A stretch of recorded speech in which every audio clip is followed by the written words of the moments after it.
Good evening, dear students. Now we are going to discuss about the remaining part of the Delhi Sultanate chapter, the Tughlaq dynasty. We already know about that the Tughlaq dynasty. It was established or founded by Ghiyasuddin Tughlaq, and he is ruling from the 1320 to 1325, and he was succeeded by his son Jona Khan. Muhammad bin Tughlaq, he ruled from 1325 to 1351, and he was the main ruler of the Tughlaq dynasty because of him the Tughlaq dynasty gets too much famous because of his ruling types and many types of decisions taken by him make him too much famous on that time. Jona Khan title Muhammad bin Tughlaq means Jona Khan is of the name with the Muhammad bin Tughlaq on that time. Ibn Battuta gives a lot of information about his reign. Means in the travelogue of Ibn Battuta we can watch that many types of information is given by him about Muhammad bin Tughlaq, about his reign, about his kingdom, about his ruling decisions, and many things are discussed about Ibn Battuta in his travelogue. Now taxation in the Doab. On that time he want to manage a large army, means Muhammad bin Tughlaq want to make a large army, and because of that he want too much money, but he didn't have, so he started to take taxation on that time with the peasants. He started to take collection too much taxation from them, and because of that many peasants start to oppose him, and many types of problems he is facing on that time with peasants and many types of peoples on that time. Transfer of capital. In 1327 he decided to transfer capital from Delhi to Devagiri, which was nearby Daulatabad.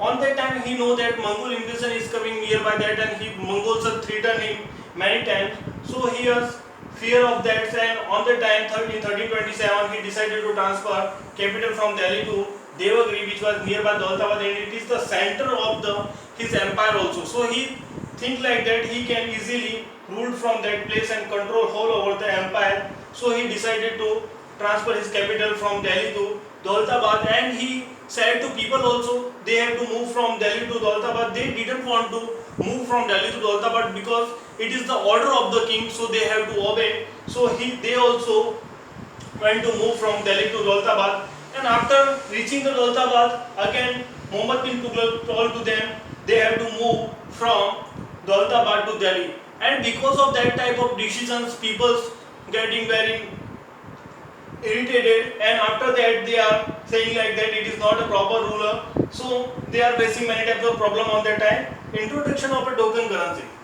On that time he start to continue token currency. On that time silver is, he didn't have enough silver to minting a coin, so on that time he started to token currency with the brass and leather and many much more things, and the pattern of the currency of the coin is too much simple, so people started to make it at home, and because of that many duplicate coins and many types of coins are minting by people at their home, and because of that many people started to minting coin at home and giving it to royal courts, and after that getting from their silver coins, and many types of problem facing by him on that time, and because of it the foreign travelers and foreign businessmen and tradesmen also facing many types of problem, and they denied to taking the brass coins and that type of currency, and finally it had to be paid too much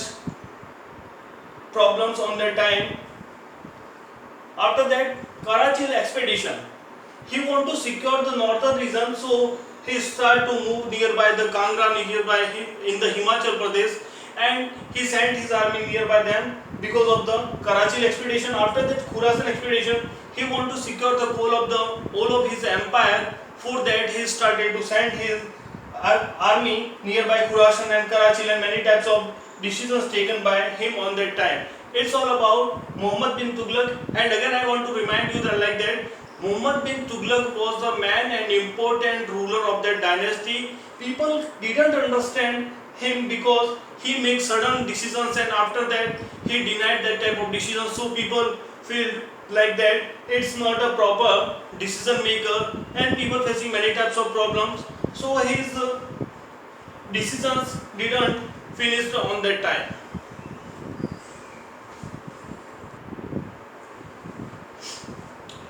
students, now we will talk about Firoz Shah Tughlaq, whose rule is from 1351 to 1388.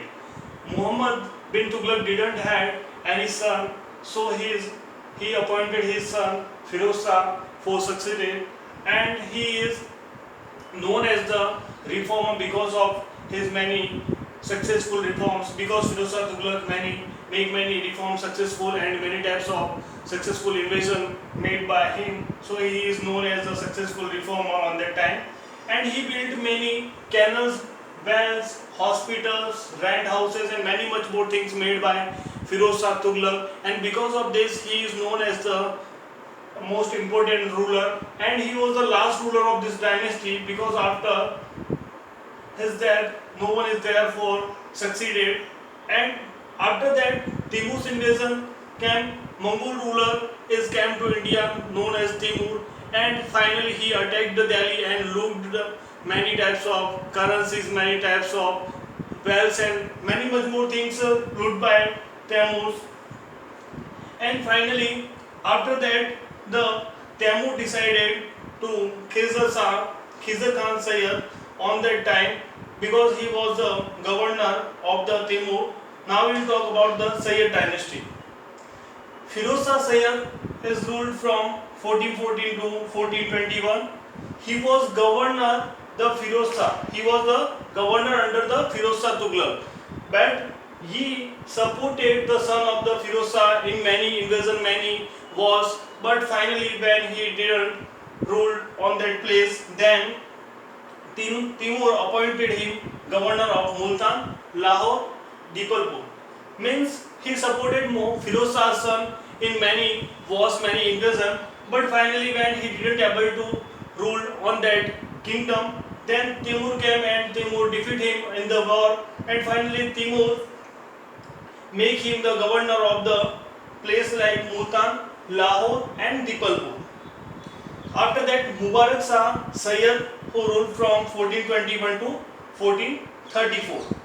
Mubarak Shah was next to Khizr Khan Sayyid, because he was the son of him, and he also make many type of invasion and many type of territories and wars made by him on that time. And last one is Muhammad Shah Sayyid. He was the Mubarak Shah's nephew, because Mubarak Shah didn't have any son, so he made him as a ruler on that time. Because of many problems, he feeling like ulema, whichever mentioned in the Islamic religions, like that no one make the successor on that time. If they didn't have, they then can't take the nephew or something like that. Because of that, they are facing many type of problem. So finally, they decided to Muhammad Shah Sayyid. And last one is Alauddin Alam Shah Sayyid, who ruled from 1443 to 1451. And nearby 1451, finally the next ruler came to invasion in Delhi, and finally the Sayyid dynasty came to end.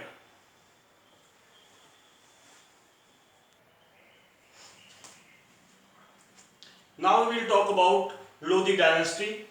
First ruler of Lodi dynasty was Bahlol Lodi, who defeated the Sayyid dynasty's ruler and finally established the Lodi dynasty. Bahlol Lodi was the first ruler of Lodi dynasty, who ruled from 1451 to 1489. He made many changes like that. He disappointed the many leaders and many courtiers, and after that appoint the Afghan rulers and Afghan ministers on that time. After that, Sikandar Lodi, who ruled from 1489 to 1570. Sikandar Lodi was succeeded by Bahlol Lodi, because after the death of Bahlol Lodi, Sikandar Lodi came to rule, and he made many types of invasions and many wars fought with any rulers, and he make his empire too much big, and he make many types of decisions for public welfare, like he gave loan to farmers, peasants, and many types of helping schemes also made by him on that time. After that, Ibrahim Lodi, who ruled from 1517 to 1526.